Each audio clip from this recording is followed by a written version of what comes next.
Atos, capítulo de número 9, leremos do verso 1 em diante.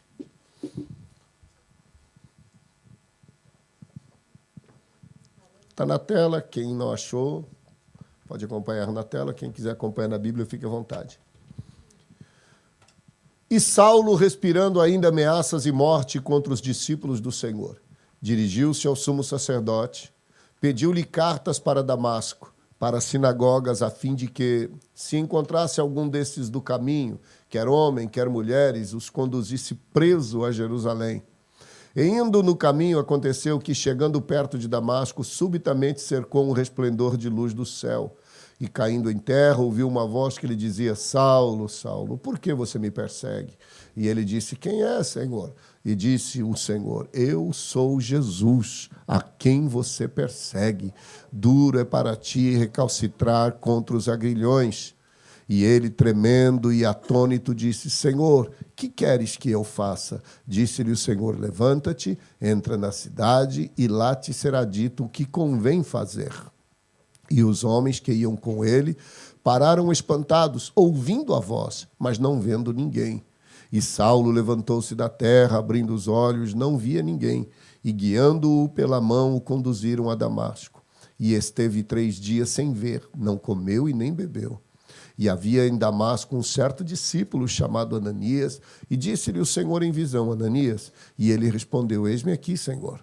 E disse-lhe o Senhor: levanta, e vai à rua chamada direita, e pergunta em casa de Judas por um homem de Tarso chamado Saulo, pois eis que ele está orando.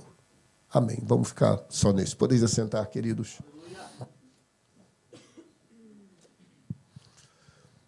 Como anunciado aos irmãos, nós continuamos estudando o livro de Atos, porque encontramos e entendemos que no livro de Atos existe o segredo de uma igreja aprovada. No livro de Atos dos Apóstolos existe o segredo de uma igreja avivada. Uma igreja avivada não quer dizer propriamente uma igreja barulhenta. Uma igreja avivada quer dizer uma igreja atuante. Uma igreja avivada quer dizer uma igreja sensível à voz do Espírito de Deus. Uma igreja avivada quer dizer uma igreja obediente à palavra do Senhor. Isto é uma igreja avivada, porque existe muito barulho que não é avivamento. Existe muito pula-pula, muito roda-roda, muito barulho, que não tem nada de avivamento. Por quê? Porque não tem conversão, não tem transformação, não tem trabalho, não tem sacrifício, não tem renúncia. Então, isto não é avivamento. O avivamento verdadeiro produz até barulho, mas o barulho não produz avivamento verdadeiro. Uma igreja verdadeiramente avivada, ela pode ter barulho. Mas uma igreja barulhenta, sem avivamento, não produz nada na obra do Senhor. Então, em Atos dos Apóstolos, nós vamos encontrar uma igreja avivada, uma igreja que estava sendo direcionada pelo Espírito Santo de Deus. E nós vemos caminhando pela página das Escrituras e chegamos ao capítulo 7. No capítulo 7, nós vemos quando a igreja viveu um período de paz, a igreja viveu um período de tranquilidade dentro de Jerusalém, dentro dos limites da Judéia. Estavam ali vivendo aquele período de comunhão, de crescimento. Quando surge, então, a primeira perseguição, surge mais ou menos, dá-se início uma primeira perseguição, quando Estevão ele é apedrejado, quando ele é levado ao sinédrio, julgado e condenado sem ter crime nenhum, apesar da glória estar sobre a sua vida, do seu rosto estar resplandecendo, ele é condenado à morte e ele vai apedrejado. Alguém, para poder se livrar, os que estavam ali pegam as suas vestes e levam até um jovem fariseu, um jovem doutor da lei, exímio conhecedor das escrituras judaicas, da lei judaica, perseguidor da igreja, fariseu radical, e as vestes de Estevão são depositadas ali, e para que tivessem dele a proteção pelo crime que fizeram, pela morte de Estevão. E então nós entraremos hoje na vida deste homem chamado Saulo, que por enquanto seu nome ainda é um nome grego, seu nome por enquanto ainda é o nome grego, o nome Saulo, e ele vai agora dar início a uma nova fase. Esse início agora, irmão, vai surgir-se a primeira grande perseguição da igreja do Senhor. A primeira grande perseguição da igreja do Senhor. E é nisto que nós vamos entrar aqui. Todos os discípulos estão dispersos agora. Nesse texto que nós estamos lendo, a partir do capítulo 8 de Atos dos Apóstolos, a partir do capítulo 7, findando o capítulo 7, com a morte de Estevão, todos os discípulos estão dispersos. Eles estavam reunidos em Jerusalém, agora eles não estão mais, porque a perseguição dos judeus, lembre-se, acompanhe no estudo que não é a perseguição romana. A perseguição romana ela virá ainda lá na frente, vai demorar uns 40 anos para Roma começar a perseguir a igreja. A perseguição da igreja não é uma perseguição política. A perseguição da igreja não é uma perseguição romana, que era o império que dominava o mundo. A perseguição da igreja é uma perseguição religiosa da parte do judaísmo, dos sinédrios, dos fariseus, que vai perseguir a igreja, da qual eles dão o nome de a seita do caminho. Por quê? Porque eles pregavam Jesus Cristo como o caminho, a verdade e a vida, como Cristo, o caminho para o céu. Então vai dar-se o nome da igreja. O primeiro nome que eles vão levar é o nome de caminho. Você participa, segue a Jesus, faz parte da seita do caminho. E então o judaísmo, que tinha o poder religioso e um certo poder político que influenciava os governos que estavam ali, eles tinham uma certa liberdade para exercer a sua religião e o seu governo. E então, neste governo religioso, a igreja começa a sofrer a sua primeira perseguição. Nesta primeira perseguição se espalha os discípulos. Vamos para a Bíblia, Atos capítulo 8, versículo 1. Atos capítulo 8, verso 1. E também Saulo consentiu na morte dele e fez naquele dia uma grande perseguição contra a igreja que estava em Jerusalém. E todos foram dispersos pelas terras de Judeia e de Samaria, exceto os apóstolos. Os irmãos lembram qual que era a ordem de Jesus antes do Pentecoste? Atos 1 e 8, vocês lembram? Atos 1 e 8. Existem alguns textos na Bíblia, irmão, que são textos que toda igreja deve ter decorado. Por exemplo, João 3,16, tem que estar decorado. Atos 1 e 8, tem que estar decorado. Atos 2 e 1, esses textos você tem que ter eles aqui, ó.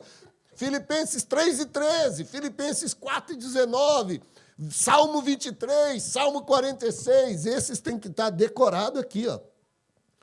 Atos 1 e 8. Ficai, pois, em Jerusalém, até que do alto sejais revestidos de poder. E ser-me-eis, tanto em Jerusalém, Judeia, Samaria e até os confins da terra. A ordem de Jesus era esta, irmãos. Mas eles não fizeram isto. Eles permaneceram em Jerusalém.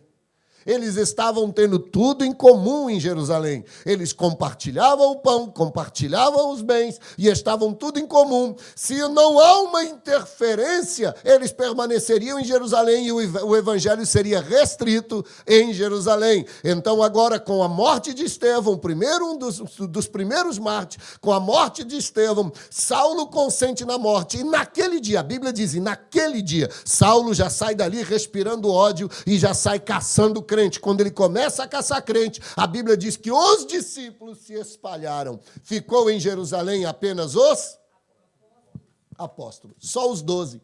Há uma diferença, já ensinei para os irmãos, a diferença entre discípulo e apóstolo. Os apóstolos são aqueles 12 que o Senhor chamou especificamente. E os discípulos são todos os outros que vão se agregando ao ministério. Então, se alguém perguntar o que você é de Cristo, você é discípulo. Ah, mas eu sou pastor, você é discípulo. Você é discípulo. Todos nós somos discípulos que viemos depois. Os 12 foram chamados para ser apóstolos e os demais para serem discípulos de Cristo. É claro que depois vieram as consagrações, as separações a diáconos, a evangelistas, a pastores, mas de primeiro plano, a igreja ela nasce com os apóstolos. Os discípulos, eles vão sair, os discípulos vão se espalhar, os apóstolos, eles permanecem, eles ficam pregando, eles ficam em Jerusalém.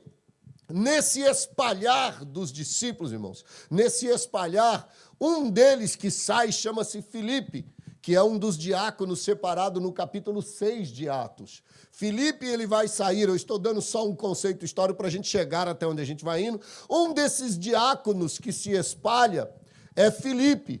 Filipe, ele vai para Samaria, e Filipe vai tão cheio do poder de Deus para Samaria, que olha o que vai acontecer. Atos capítulo 8, verso 4. Mas os que andavam dispersos iam por toda parte anunciando a palavra de Deus. E descendo Filipe para a cidade de Samaria, lhes pregava a Cristo. E as multidões unanimemente prestavam atenção no que Filipe diziam, porque ouviam e viam os sinais que ele fazia. Filipe, ele vai sacudir Samaria, irmãos. Filipe vai sacudir, ele está cheio do Espírito Santo. Esse era o alvo do Senhor desde o princípio. Fiquem em Jerusalém, sejam revestidos de poder, para que possa acontecer isto aí. A multidão estar atônita, espantado, boca aberta com a pregação e com o poder da qual se manifestava através da vida destes homens e mulheres de Deus. E então Filipe está pregando a palavra de Deus. Neste pregar a palavra de Deus vai se cumprir uma profecia. Vamos para a Bíblia, Atos 8, 26.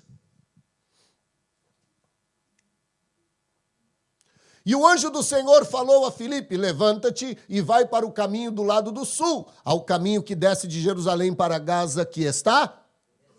Levantou-se, pois, e foi, eis que um homem etíope, eunuco, mordomo mor de Candace, rainha dos etíopes, o qual era superintendente de todos os seus tesouros, tinha ido a Jerusalém para a adoração. Vamos só ler, vocês conhecem a história toda, vamos ficar só neste homem aqui.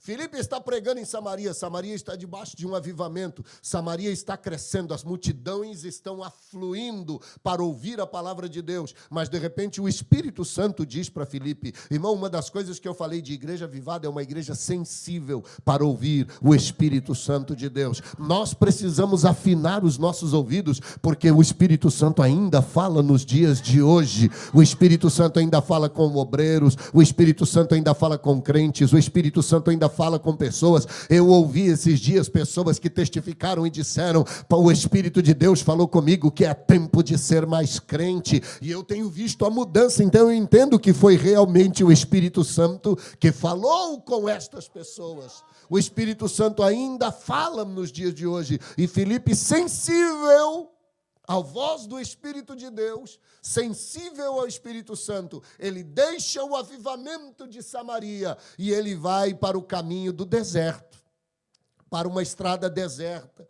A estrada que já não era mais frequentada, uma estrada que já estava abandonada, e ele fica esperando, porque se Deus mandou, Deus cumpre, se Deus falou, acontece. Ao estar esperando, vem uma carruagem, e quem é que vem nesta carruagem? Vindo da adoração de Jerusalém, um homem mordomo mor de Candace, como era costume dos etíopes ter rainha mulher, Candace seguia a mesma ordem, e este homem era seu mordomo, cuidava dos seus afazeres, convertido ao judaísmo, crendo na lei do Senhor, crendo no Senhor, apesar de ser um etíope, mas ele conhecia Deus, e ele vinha todos os anos para Jerusalém, ele adorava em Jerusalém, prestava o seu culto, oferecia os sacrifícios, ouvia a palavra, e ele agora estava retornando, e ele vinha retornando com o coração transbordando, ele vinha retornando com o coração cheio, e ele vinha tão cheio que ele não vinha dormindo, ele vinha tão cheio que ele não vinha contando piada, ele vinha tão cheio que ele vinha aberto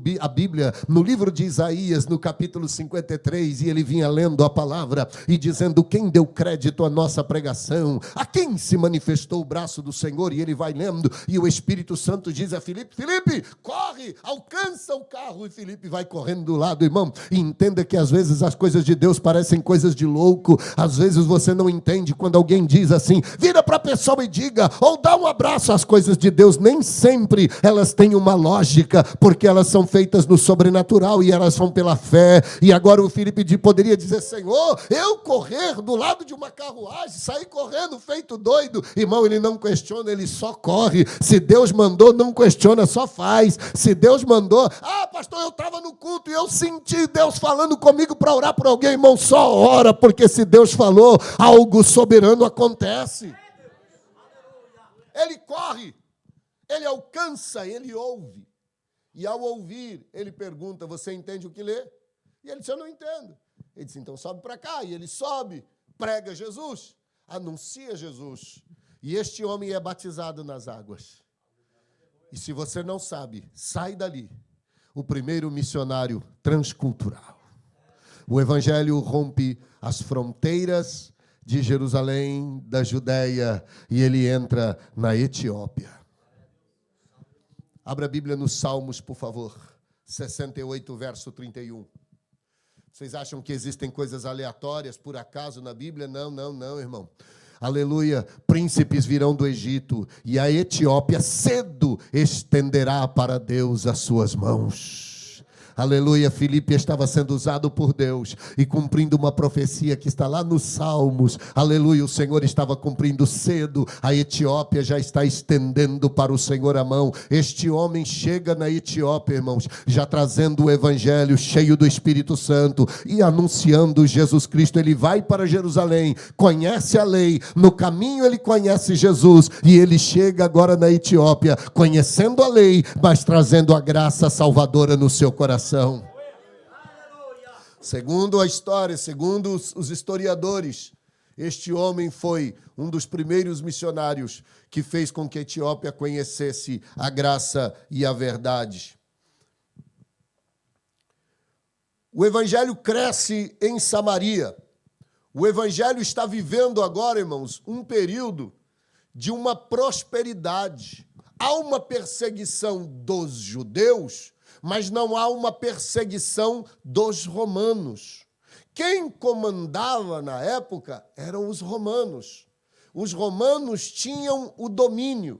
Roma era o império mundial. Os irmãos sabem que Israel foi dominado por alguns impérios. Israel foi dominado pelos babilônicos. Israel foi dominado pelos medos persas. Israel foi dominado pelos gregos macedônios. E Israel foi dominado pelos romanos. E eles estavam agora debaixo deste império, que era o império mundial, que havia derrotado os gregos e agora estava estabelecendo o seu império. E Israel passa a ser um domínio. Eles têm governador colocado por Roma. Eles têm um rei, tanto governador de províncias, como um deles que vocês conhecem muito, Pôncio Pilatos, como também o rei colocado para reinar, na época Herodes, colocado para reinar dentro da região de toda a Judéia, de todo Israel, sobre o domínio de Roma. Sobre o domínio de Roma. Porém, não há uma perseguição romana. Não há uma perseguição romana. Os imperadores não olhavam para Israel, não olhavam para a ameaça do cristianismo e não viam. A perseguição, eu volto a dizer, ela era religiosa. Então, sendo religiosa, ela tinha liberdade. É por isso que eles saem dali, eles vão para Damasco. E eles não vão só para Damasco, eles vão para outros e outros lugares. O evangelho vai se espalhar mundo afora. Irmão, igrejas serão abertas em muitos e muitos lugares. Tire da sua concepção uma ideia errônea, que nos tempos dos apóstolos as igrejas eram só nas casas. Não, senhores. Ela começava nas casas, mas ela ia para os templos. Se formavam igrejas, não era só nas casas. Pastor, mas eu vi um ministério chamado de igreja na casa, então eles ficam dirigindo o culto, é só na casa, irmão.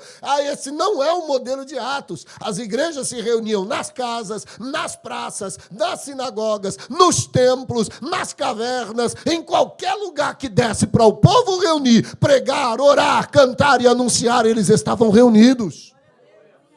Não era só nas casas. Era em todos os lugares aonde eles podiam, aonde dava para eles se reunir, eles estavam reunidos. Só para os irmãos terem uma ideia. Quando Jesus nasce, quando Jesus nasce, o imperador que está governando é Otávio Augusto. Otávio Augusto ele já era imperador de Roma e ele vai permanecer no reinado até o ano 14 depois de Cristo. Ele reina de 27 anos antes de Cristo até 14 depois de Cristo. Quando esse imperador Otávio Augusto morre, o sucessor dele chama-se Tibério. Tibério vai ser o segundo imperador na linha sucessória. Tibério, irmãos, ele vai ser um simpatizante do Evangelho. Havia um costume, segundo tanto Flávio Joséfio como Eusébio de Cesareia, tanto Flávio quanto Eusébio, eles relatam que havia um costume de tudo que se passava, os governadores eles eram obrigados a relatar ao império.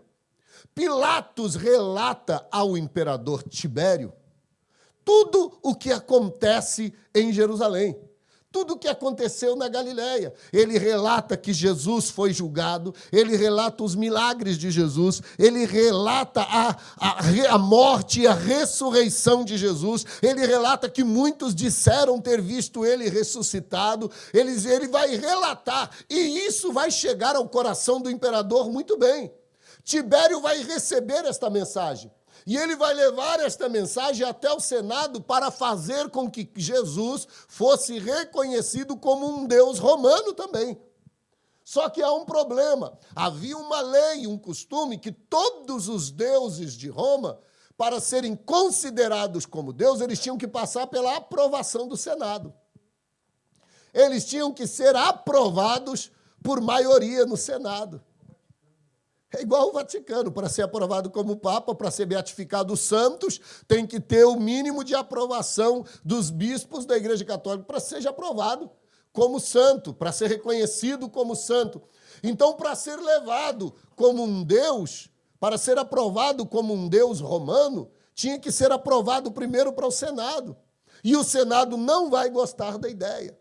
O Senado não vai gostar, por quê? Porque o povo tinha que gostar, o povo tinha que querer. E esse Jesus ainda não era conhecido em muitos lugares. O Senado ainda não aceitou essa ideia muito bem, de vir um Deus romano sendo judeu. Então, apesar de Tibério ser o imperador, ele não consegue aprovação, mas ele ainda permanece simpatizante do Evangelho. Ele ainda permanece simpatizante. E sendo ele simpatizante, o Evangelho está tranquilo. Ele tem a perseguição dos judeus, os judeus vão dar carta, os judeus vão perseguir, porém Roma vai dar liberdade para que o Evangelho possa ser pregado. Esse Tibério, ele vai ficar do ano 14 depois de Cristo até o ano 37 depois de Cristo. Depois de Tibério, irmãos, vai vir Caio Calígula. Esse será o próximo imperador. Foi esse Caio Calígula que vai reinar aqui no Império Romano de 37 depois de Cristo até 41. É esse que vai depor Herodes do trono de Jerusalém. Herodes vai ser deposto do trono e o rei Agripa vai ser colocado no lugar de Herodes. Para reinar Herodes vai ser deposto, exilado perpetuamente, sem direito de voltar.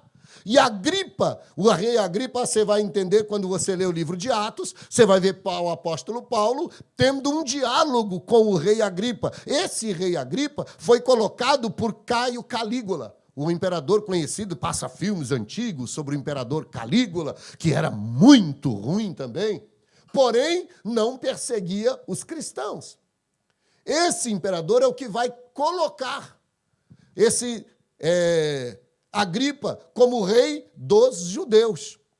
Entenda que eu já falei para os irmãos, haviam os reis e os governadores, porque Roma dividiu Jerusalém, dividiu o povo de Israel em províncias romanas, em tetrarcas. Haviam as províncias, e cada província ele tinha um governador, mas havia um regente que era chamado de rei.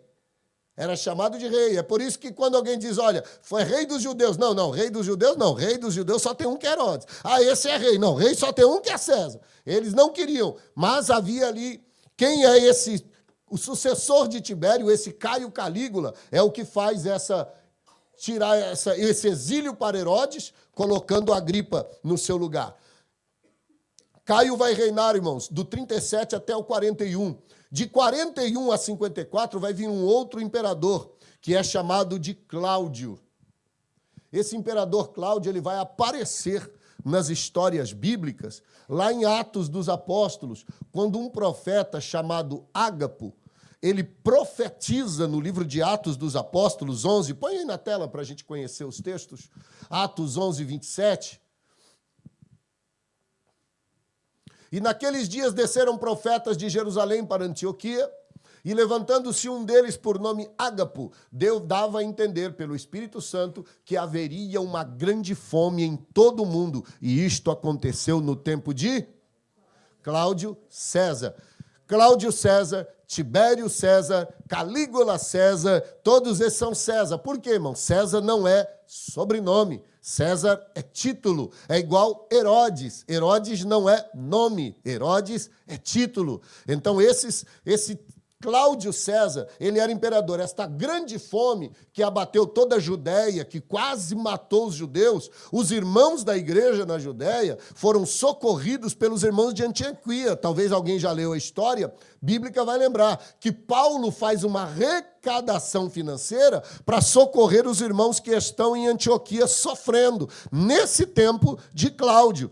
E acontece isso no ano 41 até o ano 54 da era cristã, já depois de Cristo. Depois deste imperador, irmãos, vem o famoso, um dos mais tiranos, cruel, vaidoso, promíscuo que houve. Apesar que todos os imperadores de Roma eram isso, mas esse é um dos piores. Depois de Cláudio, ele vai ser sucedido por Nero, um dos piores. Nero já não gosta dos crentes.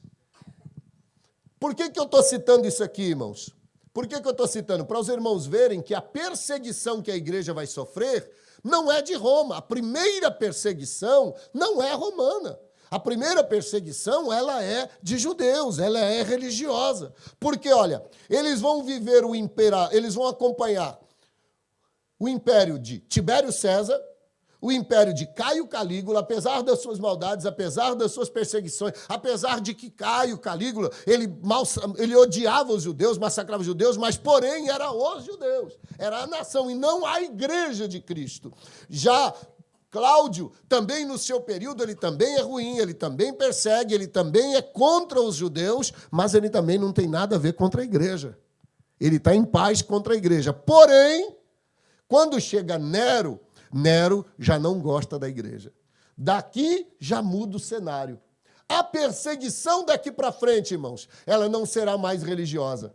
A perseguição daqui para frente, ela será política.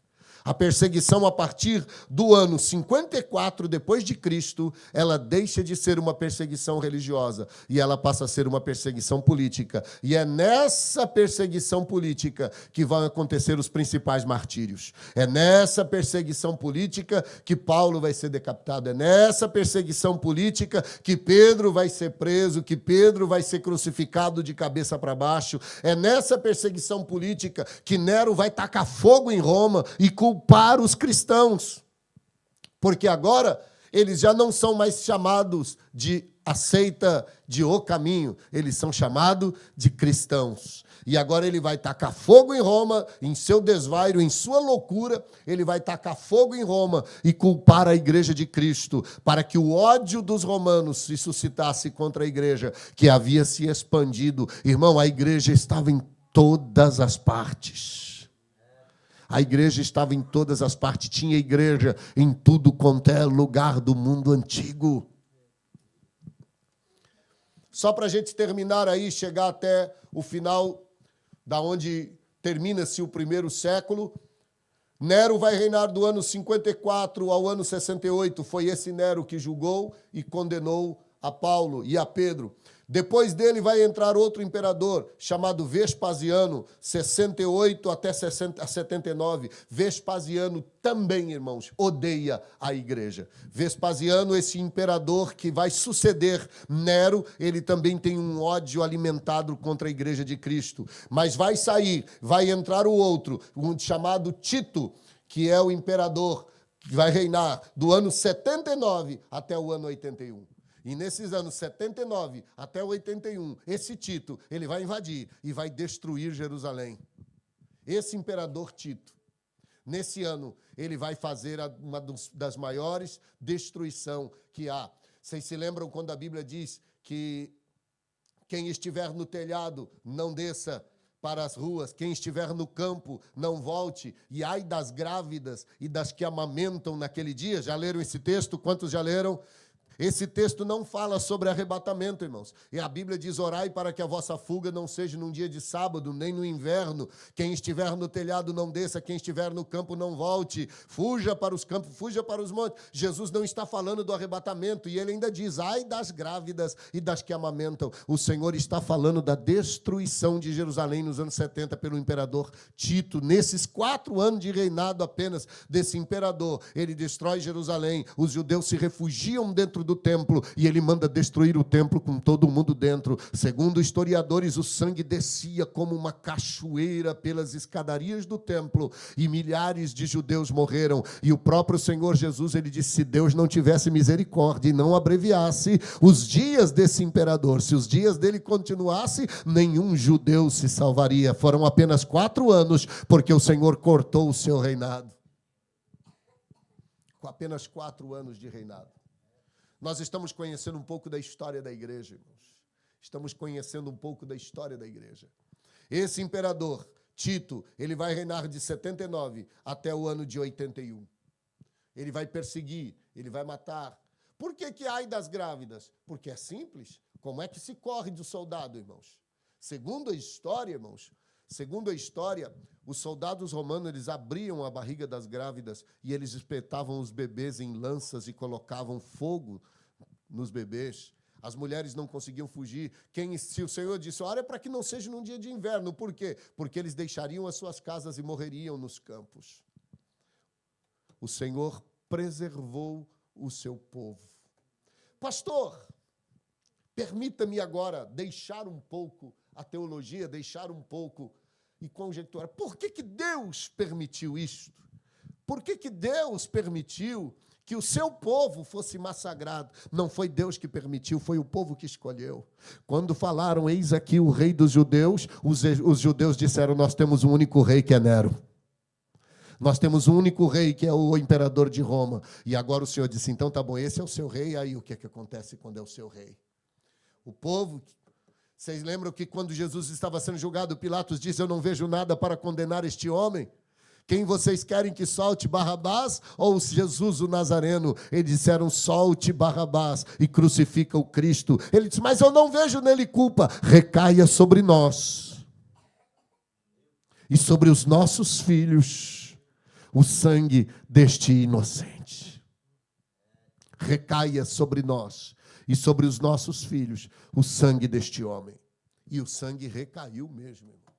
Recaiu mesmo sobre eles e sobre os filhos, porque muitos daquela geração, eles experimentaram esse sofrimento. Muitos daquela geração ainda viram Jerusalém ser destruída. Muitos daquelas gerações ainda viram Jerusalém ser massacrada pelo imperador. Imperador Tito vai deixar o trono em 81, e de 81 até 96, finda-se aqui, vai continuar os reis, mas até aqui eu paro, vai vir um dos piores, pior do que Nero, pior do que Vespasiano, pior do que Tito, um dos piores, chamado Domiciano. Esse vai ser um dos piores. O ódio dele para a igreja agora não está direcionado só a Jerusalém. O ódio dele para a igreja está direcionado em todos os lugares do mundo romano. Ele vai caçar os cristãos. Um dos mártires primeiro que ele vai tentar prender é o apóstolo João. Na época, João, pastor da igreja de Éfeso. João é tirado da sua igreja. Eles tentam matar João pelo menos de 3 formas. A primeira forma que tentaram matar João foi envenenado.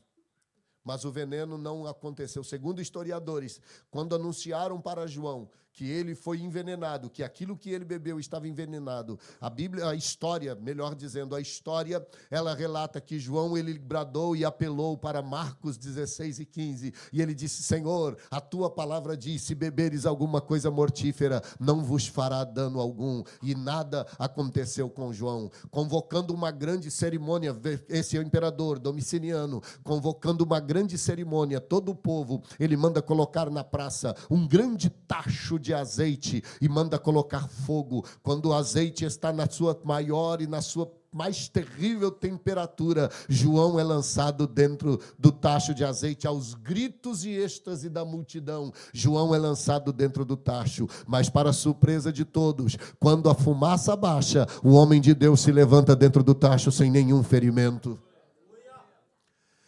Tirando dali, ele é lançado para ser morto na ilha de Pátimos, para que o evangelho parasse, mas Domiciano não entendia que o que ele estava fazendo era dar uma férias para João. Apesar da ilha de Pátimos não ter planta, apesar da ilha de Pátimos não ter uma natureza bonita, apesar da ilha de Pátimos não ter praia, ela é cercada de pedras e ondas que se quebram nas pedras, não dá para sair nadando, os barcos é difícil de ancorar, há uma forma especial, de longe tem que ir, porque eles se chocam contra as pedras, não tem árvores, são rochas, há um lugar depressivo, há um lugar onde muitos morriam na solidão, abandonado, mas uma coisa que existia na ilha de Pátimos, e era o mesmo de Jerusalém, era o mesmo de Éfeso, era um céu azul pelo qual João estaria mirando para ele, e deste, irmão, você não entendeu, e deste céu azul, ouve-se uma voz dizendo: João, sobe para cá, e mostrar-te-ei as coisas que hão de acontecer. Quando pensaram que João era mandeque,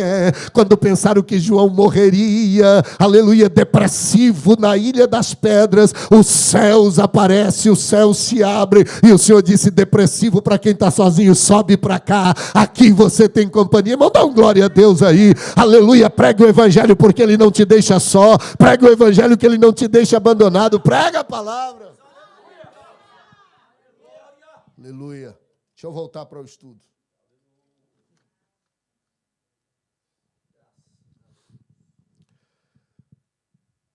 Voltando para os imperadores, como Tibério agora é o imperador que comanda no início da igreja, a igreja tem liberdade para pregar, a igreja vai espalhar a sua pregação, a igreja vai espalhar o evangelho de Cristo, e crentes vão para todos os lados, a notícia do evangelho vai se espalhando, a notícia da ressurreição de Cristo, ela vai se espalhando de lugar para lugar.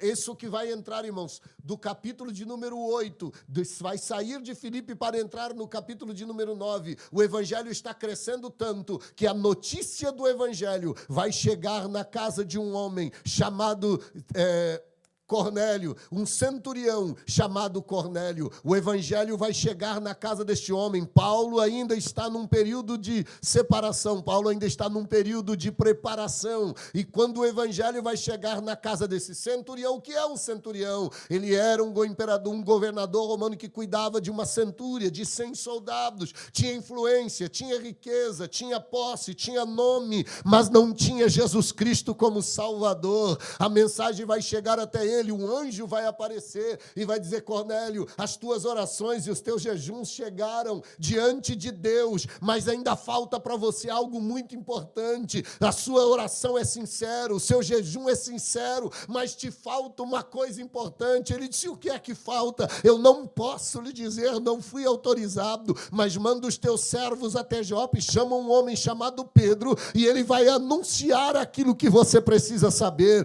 E então agora sai, e estes servos trazem Pedro. O Senhor revela para Pedro que aquilo... Por quê, irmãos? Porque até então, ainda que ele se espalhasse, o evangelho estava só entre os judeus. É isto que eu quero falar. Até por mais que eles se espalhassem, eles ainda estavam crendo no seu coração que o evangelho era para os judeus. Pedro pregava para os judeus. Filipe pregou em Samaria, Filipe pregou para o eunuco, mas ele volta entre os judeus. O evangelho está em todas as cidades, mas entre o povo judeu. Mas o Senhor precisa mostrar a eles que ele tinha muito mais ainda para fazer. E então Pedro está orando. A Bíblia diz que ele estará num terraço em oração e, de repente, o Senhor o arrebata em uma visão. E nesta visão desce do céu um lençol. E nesse lençol, quando se abre, está cheio de animais imundos de todos os tipos. E uma voz diz para ele: Pedro, bom judeu que você é, guardador da lei, mata e come. E ele disse: nunca na minha vida eu comi coisa tão comum e imunda. E veio mais uma vez uma voz: mata e come. Ele disse: não, Senhor, eu nunca toquei em nada imundo. E o Senhor disse: não torne imundo aquilo que eu santifiquei. O que é que o Senhor estava dizendo? Ele disse: vocês estão pregando para os judeus, achando que eles são os únicos dignos. Não deixe de pregar para os outros, porque por eles também eu tenho morrido. Não deixe eles fora do evangelho. E enquanto ele está nesta visão, bate-se a porta os mensageiros, e então os fãs chegam e dizem: Pedro, olha, há um homem sincero e devoto que precisa que você vai. E o Espírito disse: vai com ele. Ao chegar na casa de Cornélio, irmão, Cornélio se ajoelha, ele disse: levanta, porque eu sou um homem igual a você.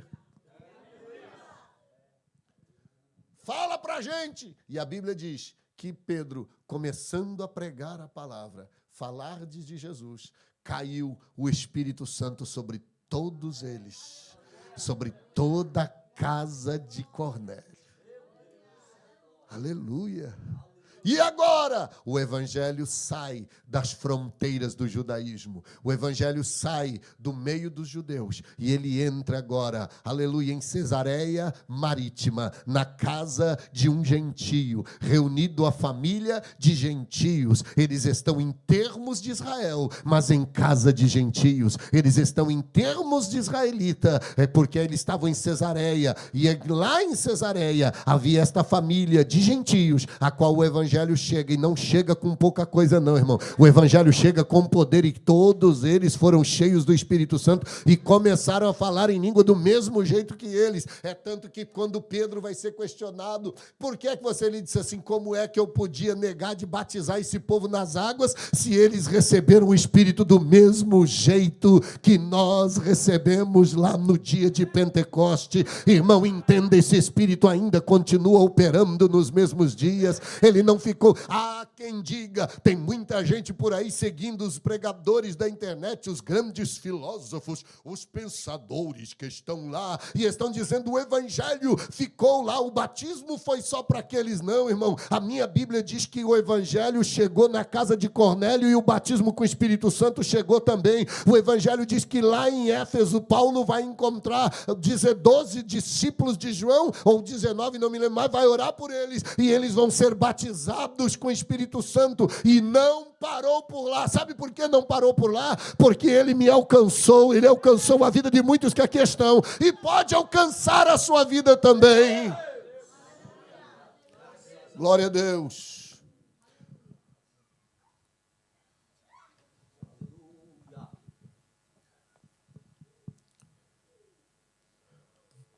O evangelho sai das fronteiras do judaísmo e ele entra entre os gentios. Começa-se a pregação. Pastor, e agora? O que acontece? Aonde estão? Aonde estão estes homens? O escritor Lucas, ele vai começar a relatar a história de um personagem que vai entrar em cena agora. Um personagem que nós lemos que encontra no capítulo 9 o Senhor e desaparece no capítulo 9. Ele encontra o Senhor no capítulo 9. Ele encontra o Senhor no caminho de Damasco, porque cristãos haviam se escondido em Damasco, fugindo da fúria dos judeus. Com carta dos principais, este homem chamado Saulo, ele sai agora em busca desses cristãos. No meio do caminho, o Senhor vai parar. No meio do caminho, o Senhor vai encontrá-lo. Aleluia. Vocês já conhecem a história, nós já lemos. Saulo, Saulo. Irmão, pensa que coisa tremenda. Saulo, Saulo, uma luz forte. Saulo cai com seu rosto em chão. Como eu já disse em outras vezes, não posso dizer que ele caiu do cavalo. A Bíblia não diz que tinha nenhum cavalo. Só diz que ele caiu com seu rosto em chão. E uma voz vem do meio daquela luz. Ele não viu feição, ele não viu rosto, ele ouviu e viu a luz e ouviu a voz. Saulo, Saulo, por que você me persegue?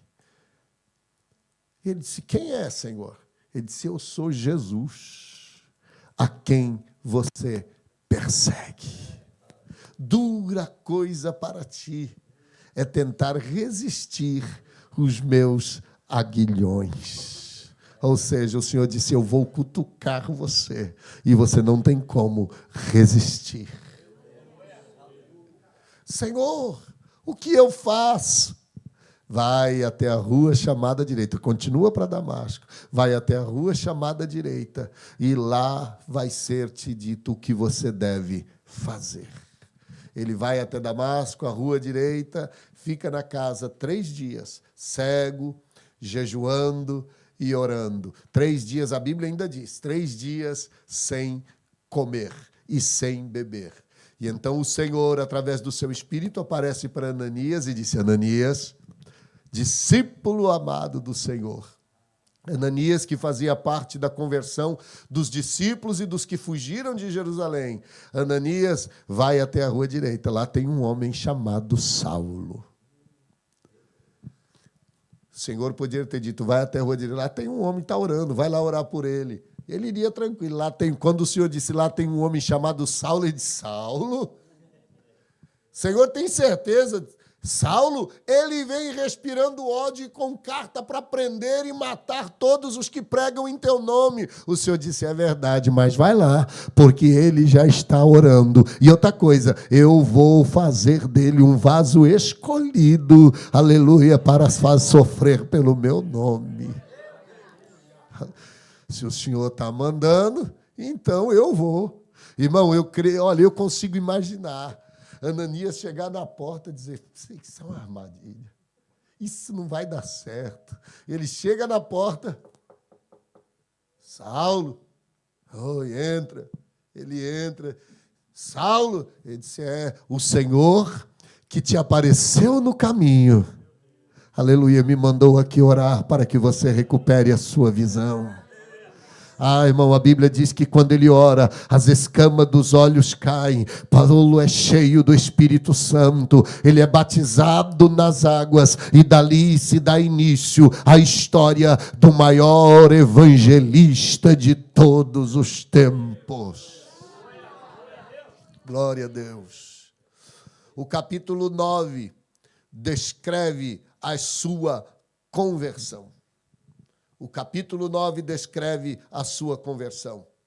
Vai dar uma sumida, ele vai aparecer novamente no capítulo de número 21. Abra a Bíblia para nós, vamos com a gente aí, irmãos. Capítulo 21, capítulo 22, vamos capítulo 22, versículo 1, 2 e 3, de Atos. Capítulo 9, capítulo 11, ele desaparece. Do 13 ao 28, ele vai voltar de novo. Mas esse eu quero trazer para os irmãos, este aqui, que vai começar a revelar a história. Homens, irmãos e pais, ouvi agora a minha defesa perante vós. E quando ouviram falar em sua língua hebraica, maior silêncio guardaram, e ele disse, quanto a mim, eu sou judeu, nascido em Tarso da Cilícia, nesta cidade, criado aos pés de Gamaliel, instruído conforme a verdade da lei dos nossos pais, zeloso de Deus, como todos vós sois hoje. Quem é esse homem, irmão? Ele está agora em Jerusalém. Ele está em Jerusalém e ele vai começar a mostrar quem ele é. E é isso que nós vamos conhecer nesses minutos que nos restam.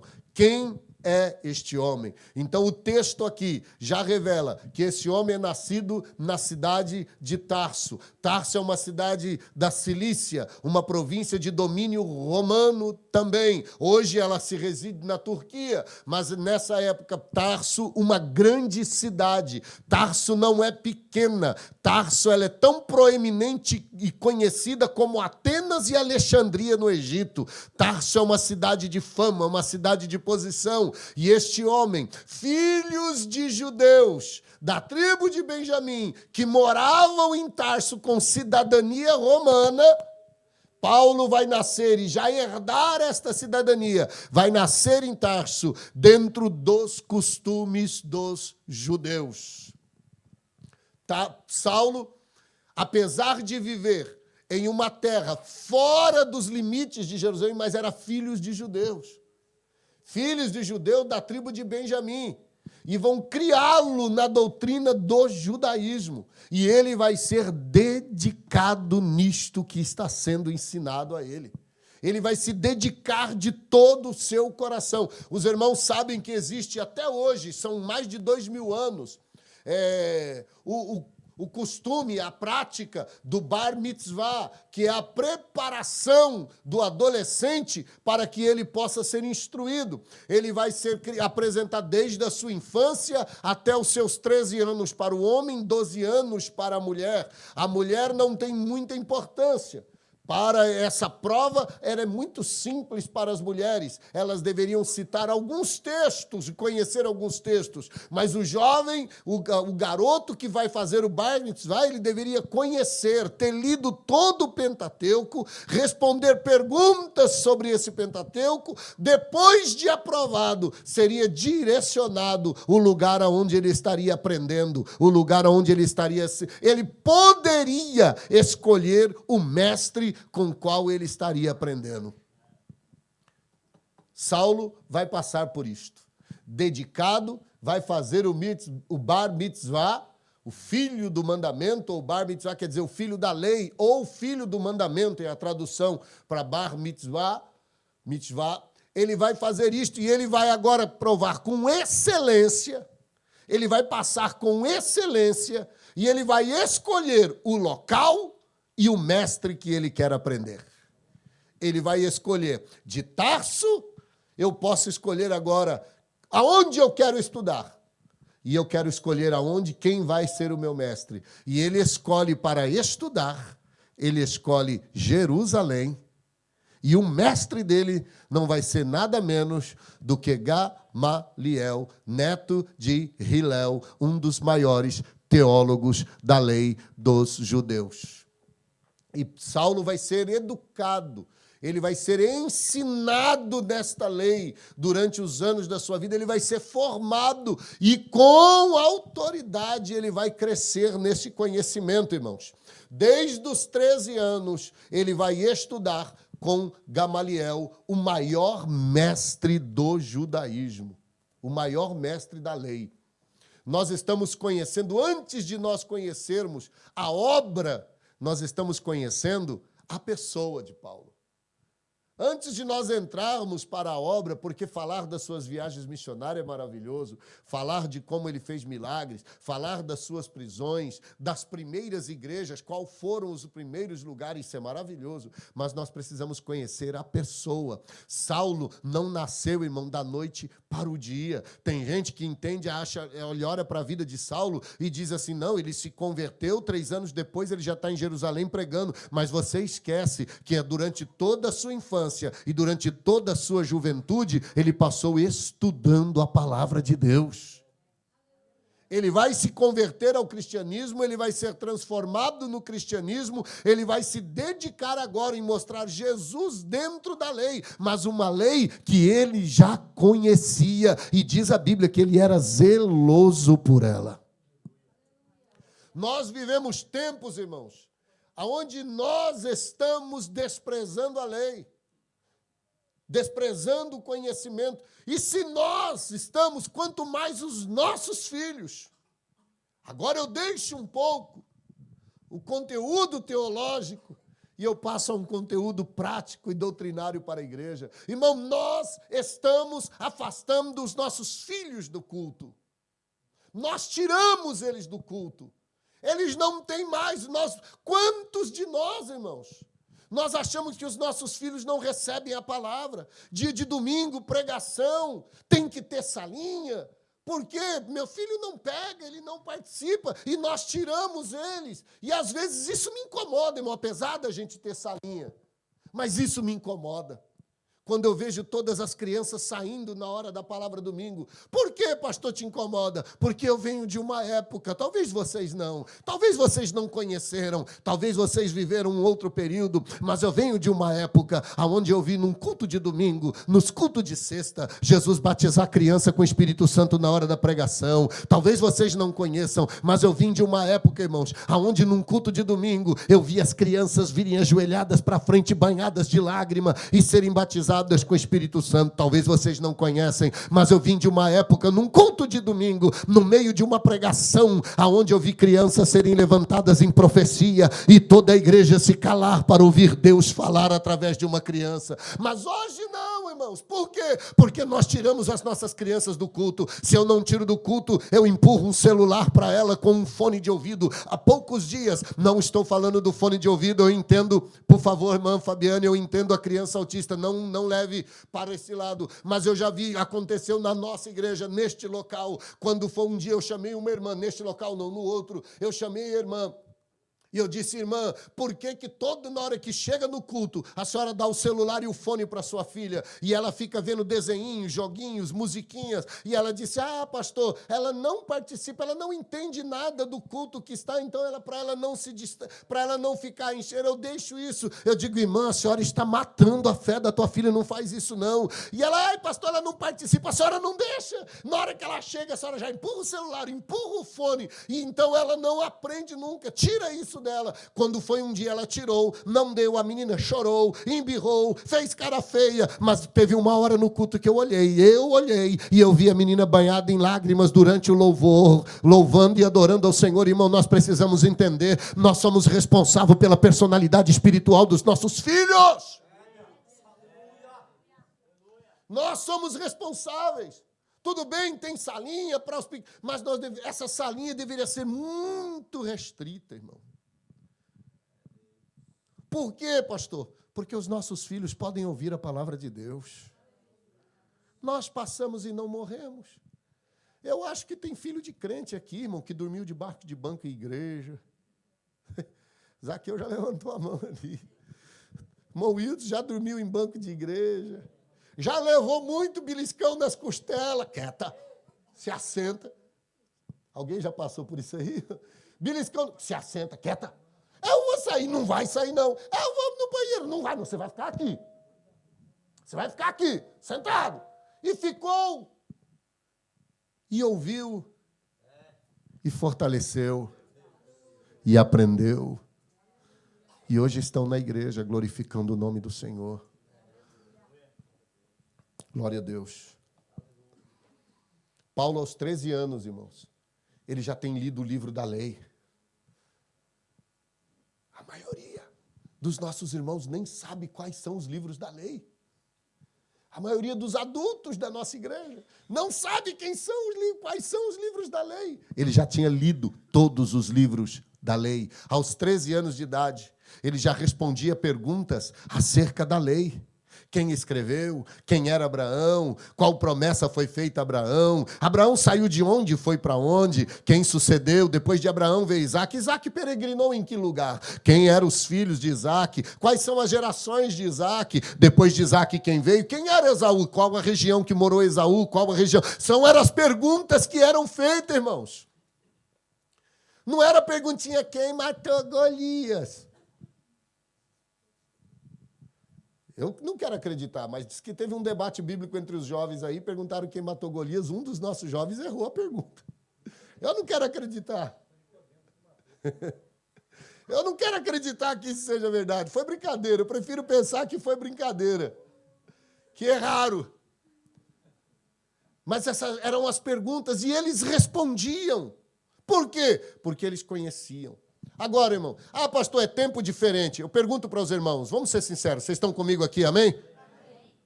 É tempo diferente, irmão? Essa é a desculpa? É porque os tempos são diferentes? Quem é diferente? Somos nós. Somos nós. A Bíblia ainda continua sendo Bíblia. A palavra ainda continua sendo palavra. Os nossos filhos têm que aprender, irmão, lugar de culto não é lugar de brincar. Quantas vezes já vi mãe trazer um monte de brinquedo? Eu fui num culto agora há poucos dias, cheguei lá, que tinha os meninos, no meio do culto de domingo tinha um corredor assim, ficava um menino de cá, outro menino de lá, com um carrinho de flexão. E eles davam, soltavam o carrinho no meio do corredor, o carrinho saia. E eu via lá na porta, tinha 2 diáconos, irmão Thaís, estava assim, ó.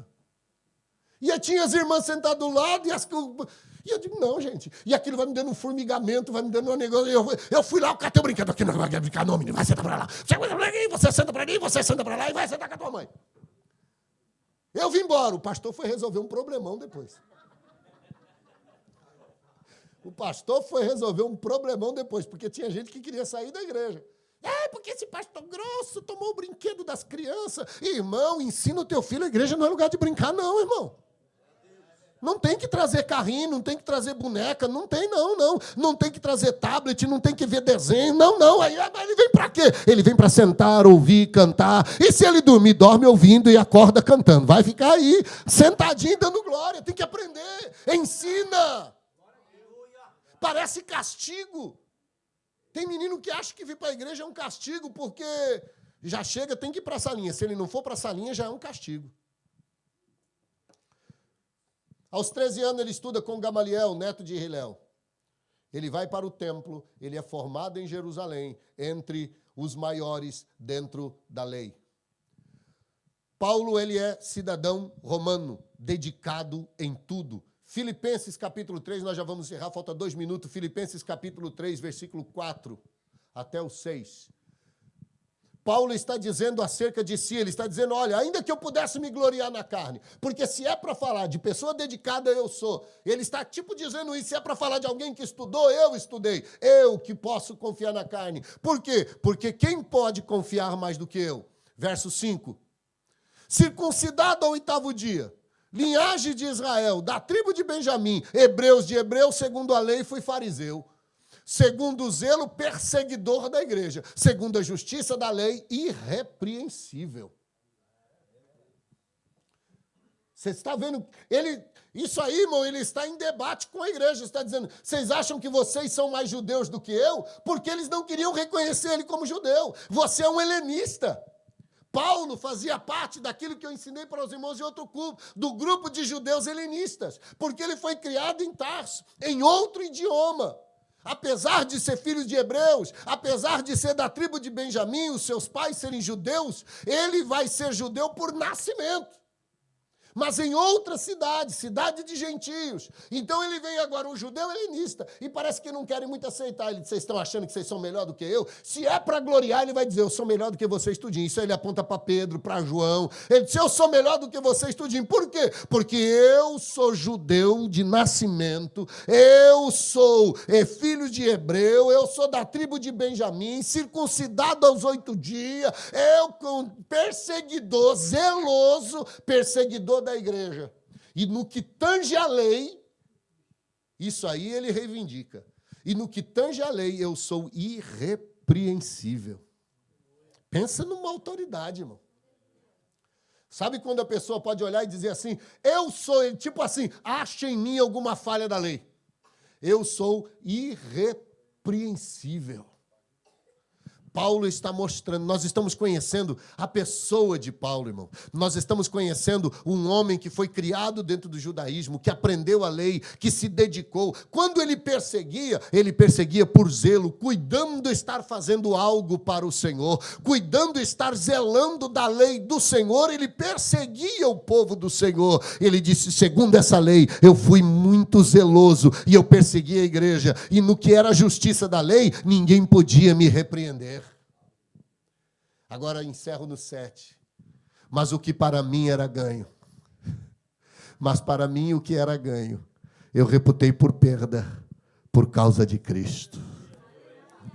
Ele está dizendo, depois que eu era desse jeitinho aí, ó, eu me vangloriava. Paulo está dizendo, não, eu fui circuncidado com 8 dias, eu cumpri a lei certinho. Eu me formei, eu passei no mitzvah, no bar mitzvah com honra. Eu passei com destaque a ponto de poder escolher quem é o meu mestre. Eu fui criado aos pés de Gamaliel, eu não tenho dúvida. Eu agora já estou pronto para ser mestre. Irmão, quando Paulo retorna, quando Paulo encerra, Paulo agora já está pronto para ser mestre, para ter o seus discípulos. Paulo seria um mestre do judeu. Ele diz assim, olha, eu sou, mas tudo isso para mim tornou-se em nada quando eu conheci Jesus.